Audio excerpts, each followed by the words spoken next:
All right, so I know you're wondering, what about the Hardy Boys? Yes, I'm reading it so you don't have to.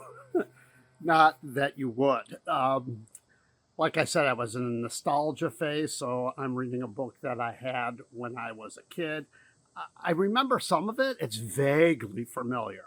But this is The Secret Warning from 1966, and it's a rewritten version of The Secret Warning that came out in 1938. And it was rewritten like a lot of the Hardy Boys starting in 1959 to remove the offensive racist stuff. But there's still a lot of problematic things in this edition that I will touch on briefly. But this is the Sleuth.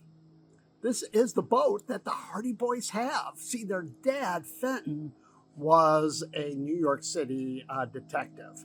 Now he's private, and he's working on a case that involves a missing gold pharaoh's head. Mm-hmm.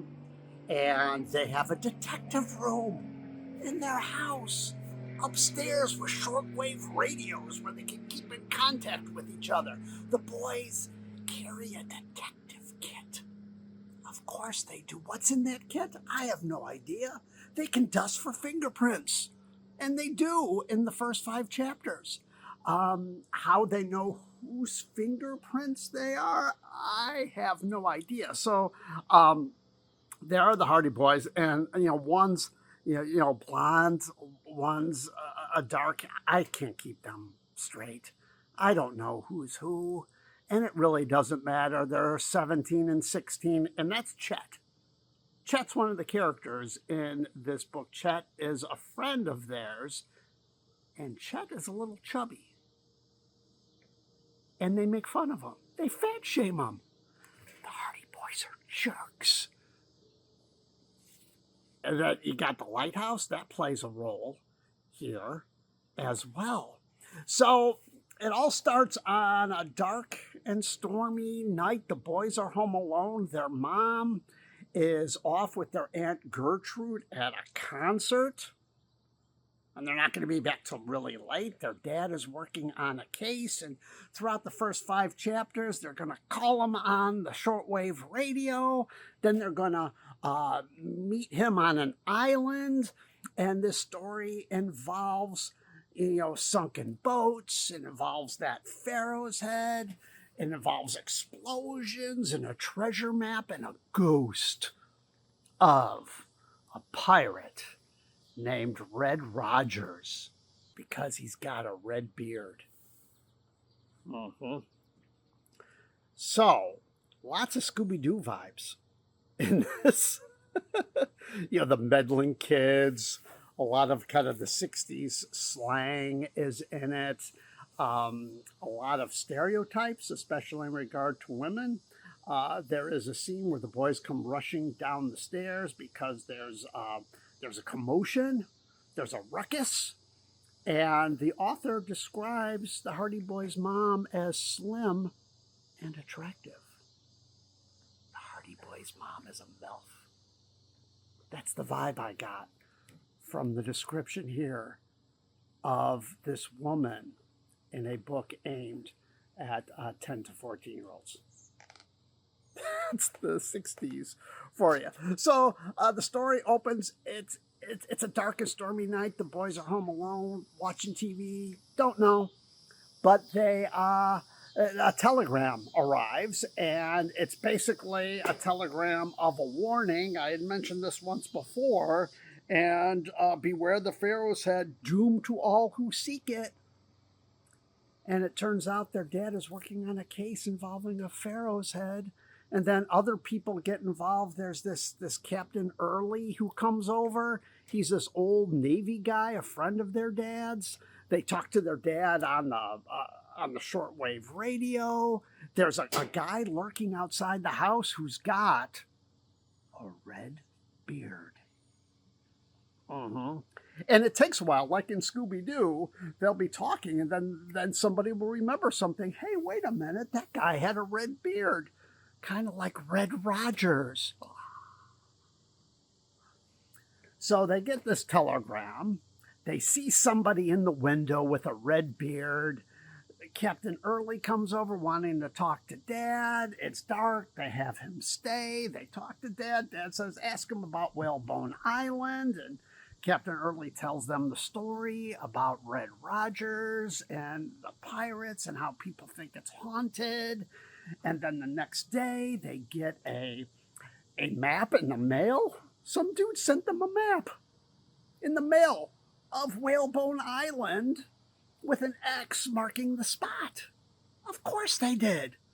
So the dad says, get in the sleuth, go to the island and help out Captain Early because his house is burgled for some reason and the police were of no help. They didn't find anything, but the boys brought their detective kit.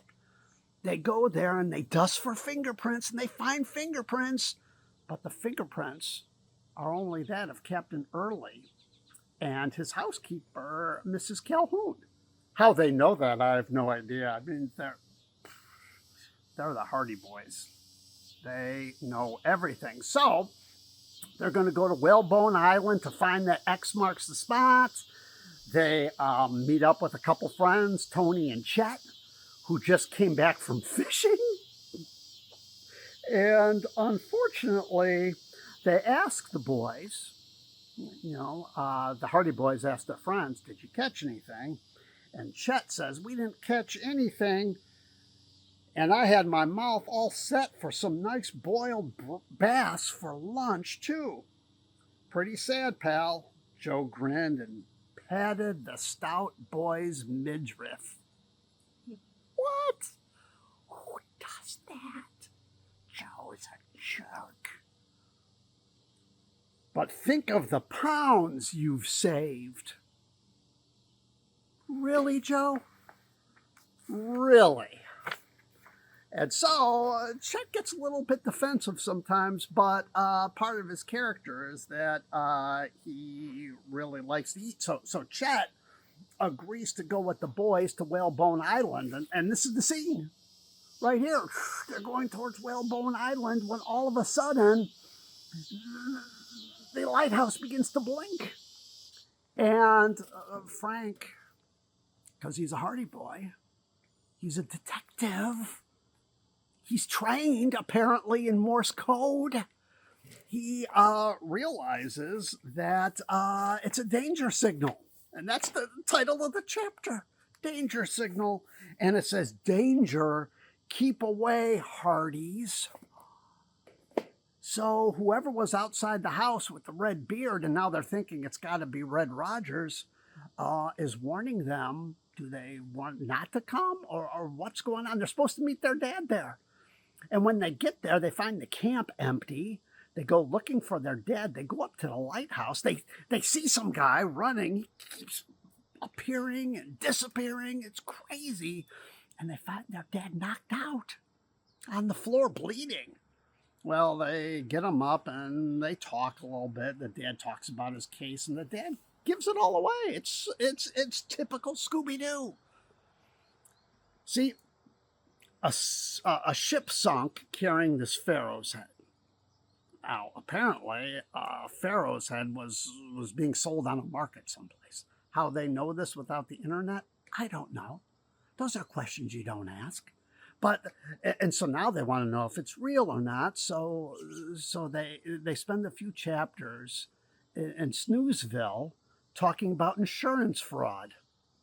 That the boat sank and then the head is gone and insurance companies are involved and salvage companies are involved, and there are two salvage companies competing. And did the boat disobey, the rules of the ocean?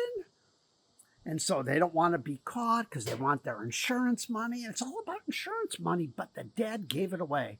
He said, I think people may be using the story of the ghost of Red Rogers to scare people away from the island so that they can get, all of their ducks in a row.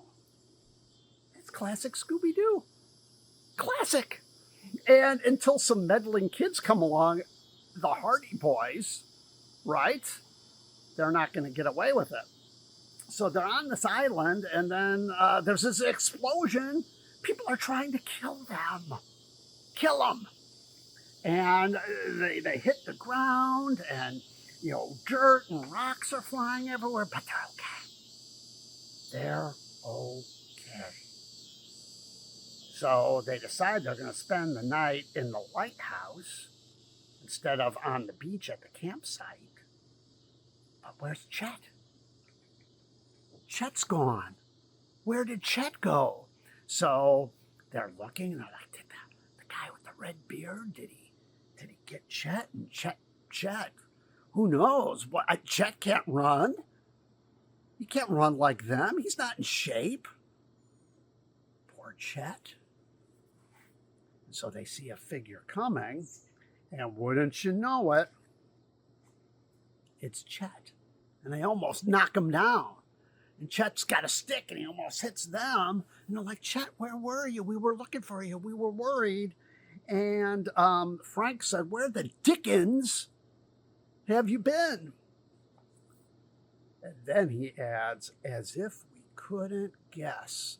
Because what was Chet doing? He was going for food.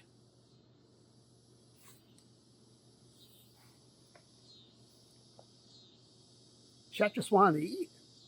And he brought food for everybody. But now they're going to make fun of him. Chet says, I was afraid you wouldn't let me if I asked to go back for grub. But, well, gosh, how could we get through the whole night without something to eat? I haven't had a thing since lunch. You see, they had lunch over at Captain Early's house, and Mrs. Calhoun gave them lamb chops. Lamb chops for lunch. And they make fun of them now for eating lamb chops. You put away enough lamb chops at Captain Early's to hold you for a week, said Joe. Oh yeah, I had only 4 of those little bitty things.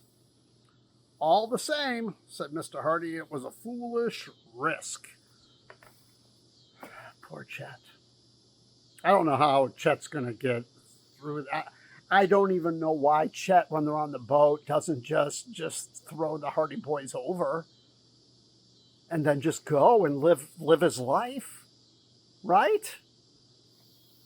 So, chapter 6 ends. They go up to the top of the lighthouse and they find a scribbled message. It's an old message from the old lighthouse keeper whose name was R.H. Tang. R.H. Tang went nuts in the lighthouse. People say because of the ghost of Red Rogers. And there, written on the wall, is, I've seen Rogers again. No mistake, this time he's come back and he's trying to drive me out of my mind. Heaven help me. That's where I left off. And I oh man, I can't wait to get back into it. Because, man, the coincidences, I just remembered. I forgot to tell you about this. And then it changes. I can't believe I read a lot of these. But I'm going to continue reading because now I'm invested. And I want to know what happens, especially when they go underwater. I think that's why I liked it, because I wanted to be a marine biologist, like every kid at the time, and they go scuba diving. Because of course they do. They're expert scuba divers as well. Hardy Boys. Gosh, they could do anything.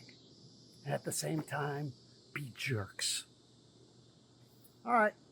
That's it for now. More later. Cheers.